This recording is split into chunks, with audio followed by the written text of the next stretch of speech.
So if you recall my history with the Audi A4, it was quite spectacularly hilarious. And I've always tried to own an A4, tried to like the A4s I've ever had, and it just never seemed to have worked out. They just never fulfill the full picture. And, you know, it's always been hard to suggest everyone to get an A4 because I've been dissatisfied and disappointed with it twice. They've done a few tweaks here and there. They've added ZF8 automatic transmissions. They've kept the manual. They've done a few things with the just the overall look of it, and still it doesn't quite live up to the picture of a performance sedan, mainly because it was always underpowered and it always had just, you know, a stale interior. Until now. This is the new A4.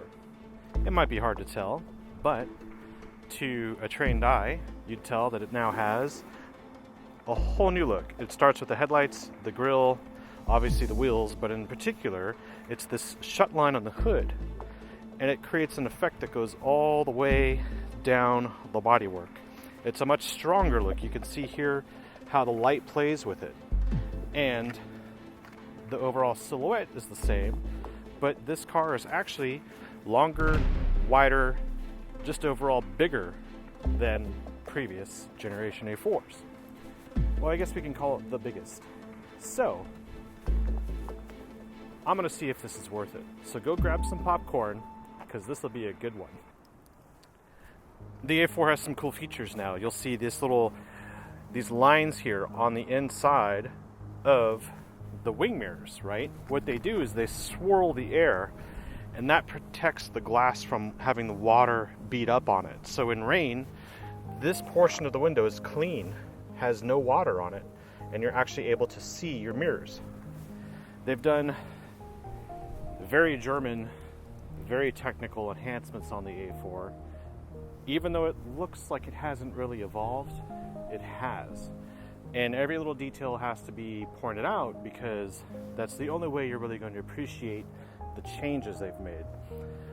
Still, you know, I've been burned by the A4. I'm not really a fan of the A4 in particular, so going over these details may or may not help me understand what the A4 is about.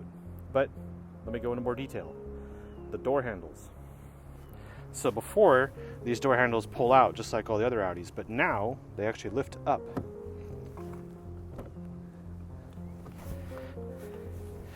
And now inside, we have that button is back, the radar button, which is very cool, meaning it will sense when someone is in your car when they shouldn't be. And overall, the interior is definitely different. I have an opinion about this interior. I won't mention the Chevy Malibu. Oh, fuck, I just did. Well, it has features like hidden pockets for your cell phone and other things on the steering wheel I'll get to. More comfortable seats than before. These seats are obviously bigger than before. Well, the speaker grills are uglier with the Bang & Olufsen package. Let me explain this car a little bit while we're on packages. This is the standard 2.0, which is now 252 horsepower and 273 pound-feet of torque. 7-speed s-tronic, so it's a dual-clutch manual, automated. And it has normally 17-inch wheels, but if you go over here to the options, you're going to see this thing called Technology Package. And Technology Package has all the tech, including side assist and Audi Connect and MMI Plus and a virtual cockpit. And if you go to the first edition package, you'll see 18-inch wheels, 18-inch tires, 3-spoke flat bottom steering wheel, which is only available with this package right now, ventilated front seats, and aluminum inlays. And on top of that, there's the sport package, which includes 4-way lumbar on the sport seats, which has extra bolstering, and the sport suspension. Basically, this car in total is about the same as a fully loaded C-Class. And what we do get here is 31 on the highway MPGs. So Again, the C-Class is wiping the floor with the old A4, and this new A4 is supposedly supposed to fix that. Yeah. What do you think? What are your thoughts? I'm not a fan of these wheels in particular. And they still kept the things like this side skirt, the side sill, they kept that. This is obviously a little fatter. I don't like talking about design, but you know, when you're going overall, like, what are the changes? These are the changes. And of course, you still have your backup camera in here. And of course, the trunk has a nice opening. The most important part is you still get a spare tire. So they haven't cut costs and gypped you out of a jack to lift the car and a tire to get yourself home on, rather than a stupid spare fit kit. You actually get a full spare tire. You still have to manually close it though.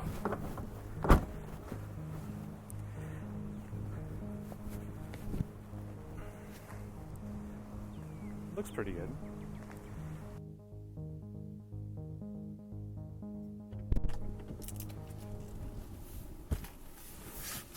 All right, inside the new A4,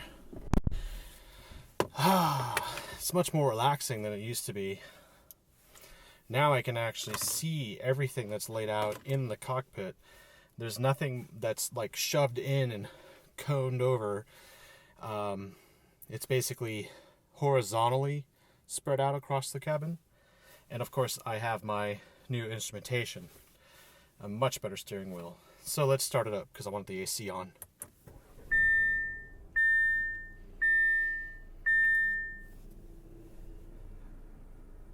Lots of nice things to look at in here when you start it up. And it sounds pretty good too.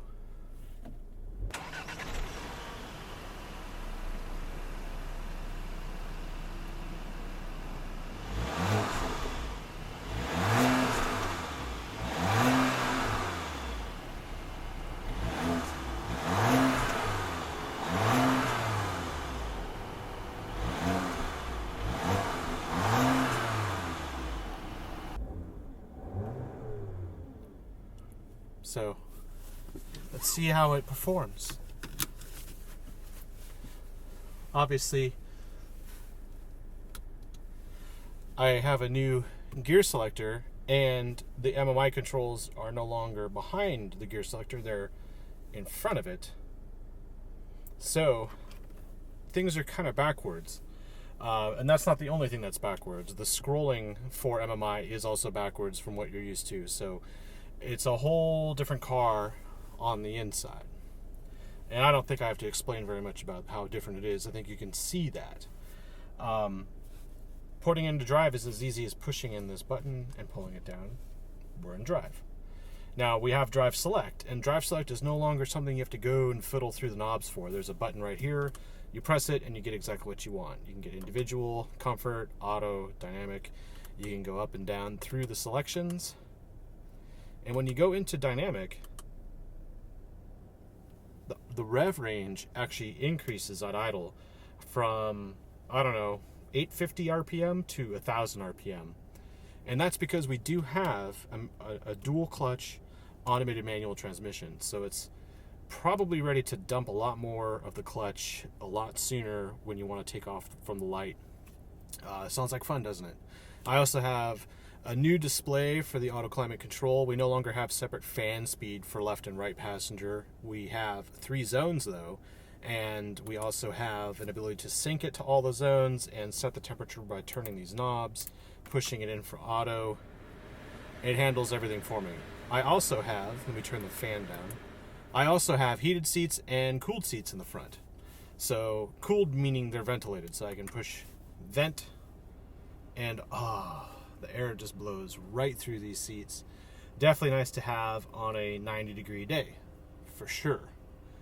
A nice thing I like here is also the rear view mirror is now, it's like bezeled, and it has no rim on it. There's no plastic rim to look at. It's just glass. It's very nice. It's very, very nice looking. I'd like to have that in an A8, that's for sure. Something else is we now have SOS and a wrench. So we actually have a way to call for help now. Whereas before, this Audi, I think, was the only manufacturer that actually didn't include that kind of feature. Moving on. Let's drive it already, all right? Now we're in drive. I knock it down into sport. We're in dynamic. Let's go for a ride. Okay, I got it in sport mode and dynamic. Turn my seat down here a little bit, and now you can hear everything in the car that's going on when I drive it. Let's go for a ride.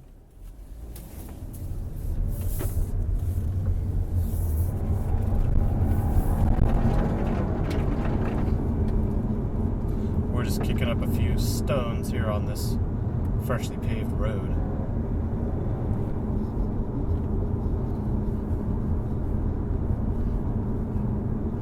It handles quite well. I mean, you guys see me bouncing up and down because this road is very, very technical. And I have allergies.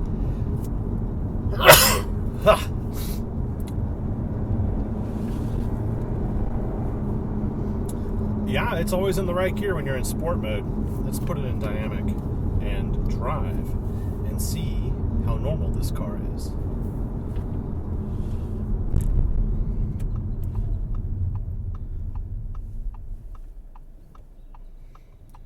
Now we do have auto start stop in this, so when you come to a red light or a stop, the engine will turn off, and when you take your foot off the brake, the engine will turn back on.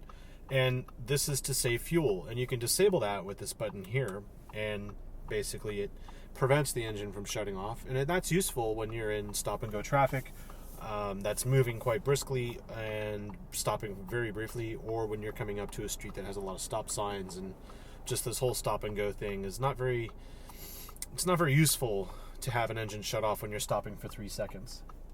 So you can disable that, and when you turn the car back on, it re-enables itself. But you can always use the kill switch for that.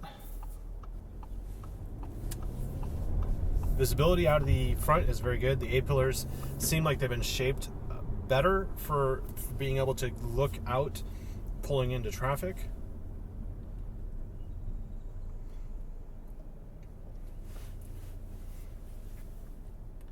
And there's a Bang & Olufsen sound system in this particular model, and it's got 3D, so there's speakers here, here, here, here, here, here, obviously over there, and tons in the back. So it definitely fills the cabin with sound, and it's worth it. I'd like to demo some music in here, but YouTube will flag it, so you're on your own.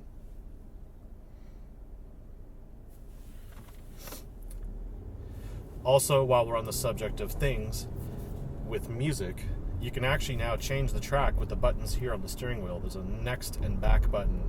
Finally, Audi got it right. Let's get on the freeway.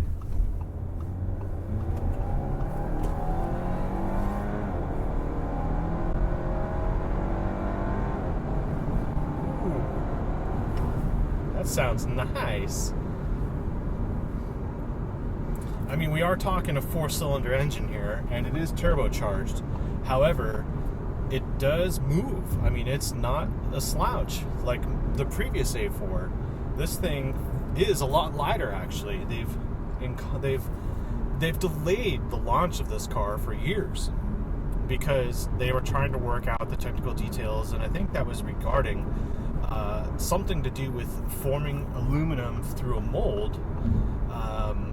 Don't know the technical details of it, but I do know that there's a lot of aluminum reinforced in the particular areas like the wheel wells. So in those wheel well areas, there's more aluminum, and it's reducing the weight in the corners, which is great. Now that was drive mode. Let's try it in sport mode on the freeway. Drop it down one. It shifts gears.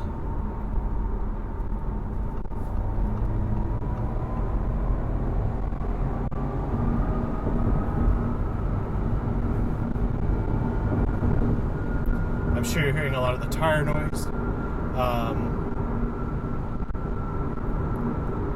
My poor choice of road, I'm sorry. You can't hear the engine over it.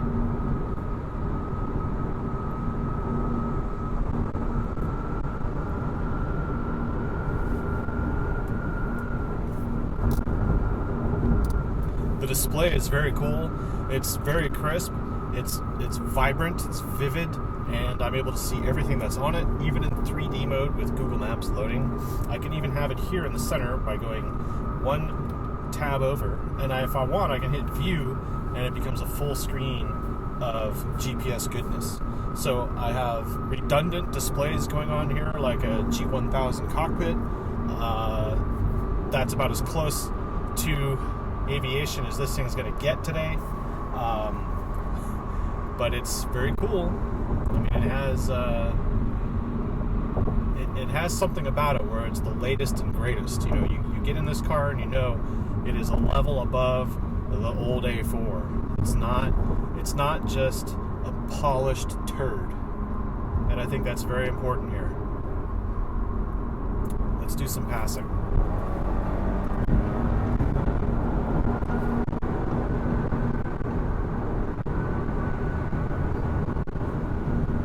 Passes nicely. It grabs the right gear and launches forward. There's no fuss about it. It's not thinking about it like it did in the Z8. The ZF8 transmission was pretty sloppy. They didn't implement it correctly, or something was wrong. It was turbo lag. I'm not really getting that feeling in this car. There's no turbo lag here.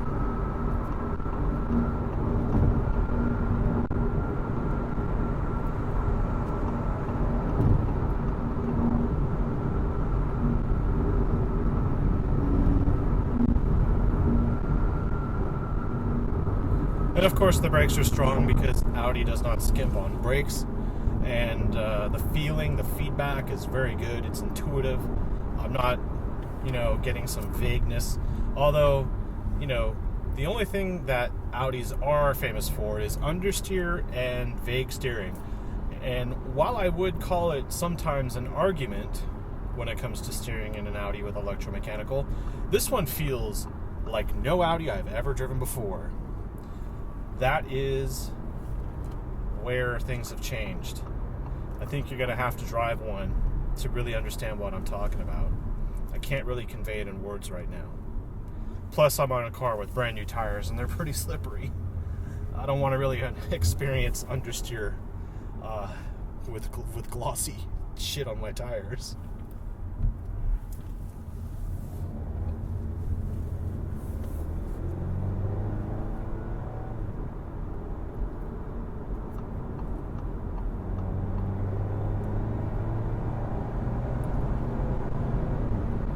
So I think what we're going to have to do now is the ubiquitous 0 to 60 and see if this is better than the A4 I used to own.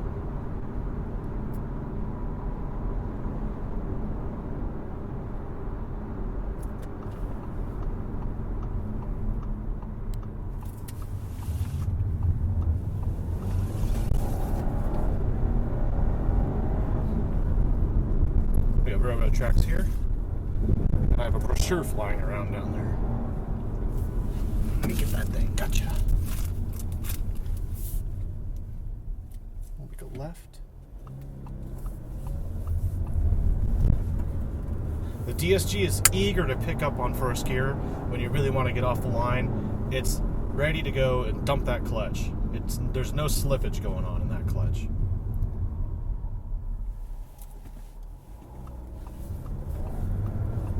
It's setting all power to all four wheels. Ooh.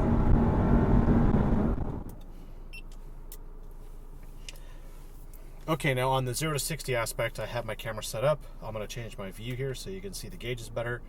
Okay, now you'll see down here I'm in drive. If I pull the stick back, I'm in sport mode, and as you can tell there, I'm in dynamic.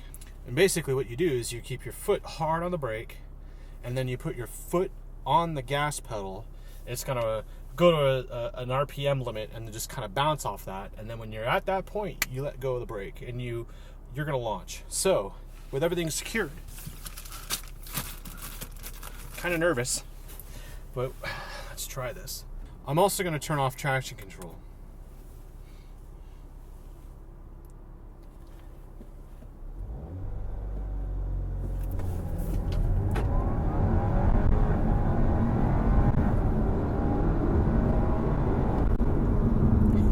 works. Turn traction control off. So I got my camera on the window, I got my microphone on the windshield, and a camera in the back. And we're going to go into sport, dynamic, traction control off, and we're going to see if there's an improvement on this A4 versus the previous one.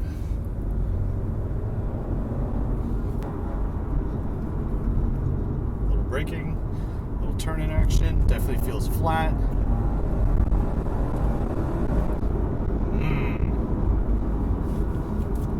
Sounds good. I would like to test one that has the optional adjustable suspension. I think that would be something worth looking at.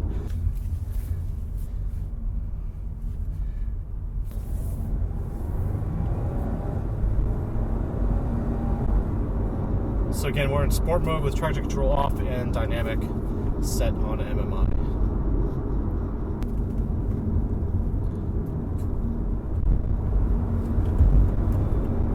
I hear traction control kicking in a little bit, even though it's off.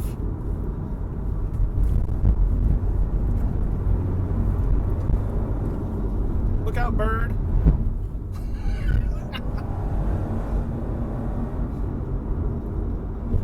Yeah, that dual clutch transmission definitely pulls down into the right gear to launch me forward. It doesn't slouch around, that's for sure.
So I'd like to thank Audi South Austin for letting me take an A4 around the block.